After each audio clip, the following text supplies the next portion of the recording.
hello hello दिन में उन्होंने किलो निकले यहाँ निकले और सीजन में आउट है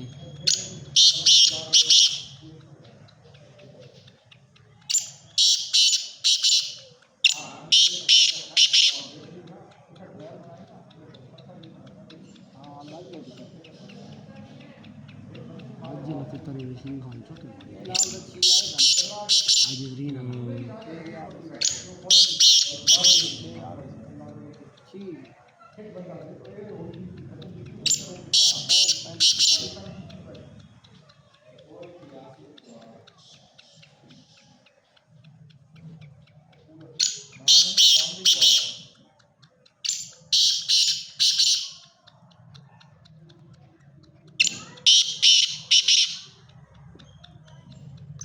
आज ही चाहिए अपने वाला